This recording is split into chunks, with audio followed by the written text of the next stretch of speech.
So tell me, for somebody that's looking to maybe do the same and wants to be recognised and, you know, thinks actually this, because a lot of people are doing them podcasts, how do you go about it, setting up a podcast? Well, the mechanics of it, I'll give you the very short version because I could easily spend an hour and I know you don't want that. First thing I would recommend is buy a decent microphone because your sound quality, at least at your end, if not at the other end, has to be good. I record over Zoom. It's recorded in exactly the same that we're doing this now. The difference is that mine is an audio file, so I just delete the video afterwards. Okay. I then use some free editing software to edit the file, which is so much nicer than the radio where it goes out live, boof, gone, that's it, warts and all. And I then I add some music at the beginning and the end, make it a bit pretty in that respect. And I then have a lovely sound file on my system. So how does it get to your phone? And the way that happens is that there are a range of people called distributors, and I use one called Buzzsprout, and they do a good job for me. And in simple terms, I send the audio file to them. I also send them the words that go with it. So my guest today is Louisa Fleet. Here's a link to her website, all that kind of stuff. They then send it to Apple, to Spotify, to Google Podcasts, to I think 15 different podcast apps. They just do all of that in return for a little bit of money from me.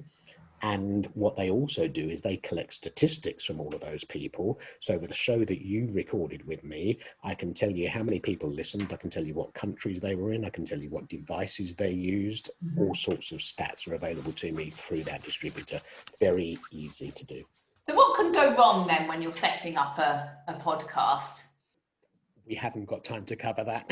In terms of actually setting up wrong. the, you know, because I'm sure there's lots of Okay. things in the interviews, but in terms of actually getting it set up to start with, what is there any tips that you'd say from your learnings? The key word is niche. Decide what it is that you want to do. Who are you appealing to? And then what content is it that will appeal to those people? So my target market in my business is solopreneurs, people running businesses with 1 to 5 employees, that micro scale. So do they want to hear some marketing guru talking about how to spend your $50 million marketing budget? No, there's just no relevance to them. What they want to hear about is how people are having a tough time in their business and how they dealt with that. They want to hear about how to do marketing with no budget. So I'm not really aiming for those big super duper guests, although I've got one I'm teetering on, which would be lovely, but I won't name names yet. But I'm aiming for people like you who can just tell it how it is, who they can really relate to. So a lot of my connections and audiences are, you know, people in sales, you know, some very large national companies, individual salespeople, managing directors and CEOs of big companies, and also of smaller companies. Who do you think there could, you know, might benefit from setting up their own podcast? Well, do you know what? Most of them. Yeah. Okay.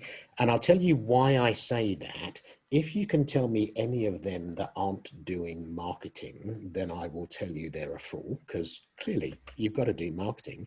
Doing a podcast is marketing. Marketing. That's all it is. And you know what? You can do an 1.5-hour show. You can do a 10-minute show. You can do a 3-minute show. You can do what you like. It can be aimed at your staff. It can be aimed at your suppliers. It can be aimed at your prospects. It can be aimed at your existing customers. Not all of those things. Niche it. You know, this is a podcast series for staff, and you could do a completely different podcast series for prospects.